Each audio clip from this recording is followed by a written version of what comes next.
Hello అండి. Welcome to Swarna the middle class. ఇవాళ మనం ముల్లంగితో పప్పు ఎలా చేసుకోవాలో చూసేద్దాం. ముందుగా 2 కప్పుల కందిపప్పునైతే తీసుకొని అందులోకి మనకు తగినంత టమోటాలు, అలాగే తగినన్ని పచ్చిమిర్చి, అలాగే కొన్ని ఎండుమిరపకాయలు కూడా తీసుకోవాలి.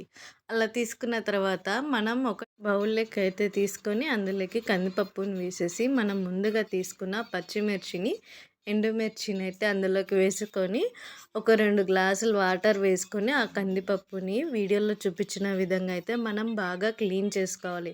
అలా క్లీన్ చేసుకున్న వాటర్‌ని వీడియోలో చూపించిన విధంగా అయితే మనం వడగట్టుకోవాలి. అలా వడగట్టేసిన తర్వాత ఇప్పుడైతే మనం ఇంకా తీసుకున్న పచ్చిమిర్చిని, ఎండుమిర్చిని వీడియోలో చూపించిన విధంగా తుంచేసి వేసుకోవాలి. ఈ ముల్లంగి పప్పు చేసుకోవడం చాలా అంటే చాలా ఈజీ ప్రాసెస్. ఒకసారి మీరు కూడా ట్రై చేయండి. ఎలా వచ్చిందో కామెంట్ చేయండి. అండ్ అలాగే ఈ వీడియో మీకు ఎలా అనిపించిందో కామెంట్ చేసేయండి. అలా అన్ని పచ్చిమిర్చి, ఎండుమిర్చి తుంచి వేసుకున్న తర్వాత అందులోకే మనం పప్పు మునిగేంత వరకు వాటర్నైతే వేసుకొని అందులోకి మనం చిటికెడంత పసుపునైతే వేసుకొని ఇప్పుడు ఆ బౌల్ని మనమైతే స్టవ్ మీద పెట్టేసుకుంటాం. అది ఉడుకుతుంటుంది. ఈలోపు మనమైతే ముందుగా తీసి పెట్టుకున్న టమాటోనైతే ముక్కలుగా కోసి పెట్టేసుకోవాలి. ఆ తర్వాత మనం ముందుగా తీసి పెట్టుకున్న ముల్లంగినైతే ఇలా వీడియోలో చూపించిన విధంగా కట్ చేసిన తర్వాత దాన్ని పీల్ చేసేసుకొని నీట్‌గా ముక్కలు ముక్కలుగా కట్ చేసుకొని పక్కన పెట్టుకోవాలి. ఇది మనం చేసేలోపు అక్కడ పప్పు అయితే ఉడుకుతూ ఉంటుందన్నమాట. అలా ఉడికిన తర్వాత మనమైతే కొంచెం పలుగ్గా వచ్చిన తర్వాత అందులోకి టమోటాలు వేసుకొని ఉడికిచ్చేసేయాలి. చూడండి ఇప్పుడైతే మనం ముల్లంగినైతే కట్ చేసి ఇలా పక్కన పెట్టేసుకుందాం. ఇప్పుడు చూడండి వీడియోలో మనకి ఇలా ఉడికిన తర్వాత మనమైతే ముందుగా కట్ చేసి పెట్టుకున్న టమోటా ముక్కలనైతే అందులోకి వేసుకొని ఉడికిచ్చేసుకోవాలి. అలా ఉడికిచ్చిన తర్వాత మనమైతే అందులోకి కొద్దిగా చింతపండు, ఉప్పు వేసి కూడా ఉడికిచ్చేసుకుంటాం.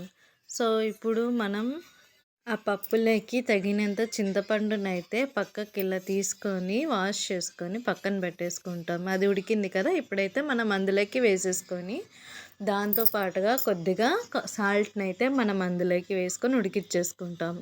ఈలోపు మనం పప్పు తర్వాతకి మనకి ఇవన్నీ రెడీ చేసుకుంటాం. ఒక ఎర్రగడ్డ, 2 ఎండుమిర్చి, 2 తెల్లగడ్డలు, అలాగే కొత్తిమీర, కరివేపాకు తీసుకుంటాం. సో పప్పు ఉడికింది కదా! ఇప్పుడు పక్కకు తీసుకొచ్చి పెట్టేసి ఇలా వీడియోలో చూపించిన విధంగా ఒక బౌల్లోకి పప్పు నీళ్ళనైతే వంచేసుకుంటాం. అలా వంచేసిన తర్వాత మనం మెత్తగా ఈ పప్పునైతే రుద్దేసుకోవాలి. ఒకవేళ మీరు స్టవ్ మీద ఉన్నప్పుడు సాల్ట్ వేయడం మర్చిపోయారనుకోండి, ఇప్పుడైనా వేసుకొని మనం రుద్దుకోవచ్చు. ఇప్పుడైతే మనం ప్యాన్ అయితే పెట్టేస్తాం. అందులోకి ఆయిల్ వేసుకొని ముందుగా ఆవాలు వేసేసుకుంటాం. అవి వేగిన తర్వాత మనమైతే అందులోకి జీలకర్ర కూడా వేసేసుకుంటాం. ఆ జీలకర్ర కూడా వేగిన తర్వాత మనమైతే ముందుగా రెడీ చేసి పెట్టుకున్న ఎండుమిర్చిని అయితే వేసుకుంటాం. అలాగే ఆనియన్స్ని కూడా వేసేస్తాం. అలా ఆనియన్స్ వేసిన తర్వాత మనం అందులోకి తెల్లగడ్డలు కూడా వేసేస్తాం. అది కూడా వేసిన తర్వాత మనమైతే కొత్తిమీర, కరివేపాకు కూడా వేసుకొని ఒక 2-3 మినిట్స్ వరకు బాగా వెయిట్ చేసుకుంటాం. అలా వేయించిన తర్వాత మనమైతే అందులోకి ముందుగా మనం కోసి పెట్టుకున్న ముల్లంగినైతే అందులో వేసేసుకుంటాం. అండ్ అలాగే ముల్లంగి అంటే మన వీడియోలో ముల్లంగి గురించి కూడా యూజెస్ ఉన్నాయి. ఒకసారి మీకు వీలైతే ఆ వీడియోని కూడా చూడండి. అలాగే మన ఛానల్లో ఇంకా మంచి మంచి రెసిపీస్ ఉన్నాయి. మీకు వీలైతే ఒకసారి వాటిని కూడా విజిట్ చేయండి. ఆ వీడియోస్ ఎలా అనిపించిందో కామెంట్ చేయండి. అండ్ అలాగే ఆ వీడియోస్ మీకు నచ్చినట్లయితే please do like, share and subscribe అండి. అండ్ సపోర్ట్ అవర్ ఛానల్ అండి. సో ఇప్పుడు మన వీడియోలోకి వెళ్ళిపోతే ఇలా ముల్లంగిని 2-3 మినిట్స్ వరకు వేయించిన తర్వాత అందులో మనం సాల్ట్ వేసుకొని మనం ముందుగా ఉంచుకున్నాం కదా పప్పు నీళ్ళు, ఆ నీళ్ళని అందులోకైతే వేసుకొని ఈ ముల్లంగిని కూడా ఉడికిచ్చేసుకోవాలి. అది ఉడికిన తర్వాత ఒక 2-3 మినిట్స్ వరకు ఇట్లా ఉడికిన తర్వాత మనం పప్పు రుద్ది పెట్టుకున్నాం కదా, ఆ పప్పునైతే అందులోకి వేసేసుకొని ఒక 2-5 మినిట్స్ వరకు బాగా ఉడికిచ్చేసుకుంటే మనకి ఆ పప్పుతో పాటు ఆ ముల్లంగి కూడా బాగా ఉడికిపోతాయి కాబట్టి మనకి పప్పు అనేది చాలా టేస్టీగా వస్తుంది.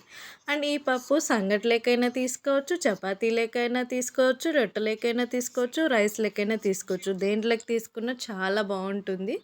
ఒకసారి మీరు కూడా ట్రై చేయండి. ఎలా వచ్చిందో కామెంట్ చేయండి. సో ఇంకైతే మనకిప్పుడు ముల్లంగి పప్పు రెడీ అయిపోయింది. ఈ వీడియో మీకు నచ్చినట్లయితే please do like, share and subscribe అండి. And thank you for watching this video అండి. Thank you.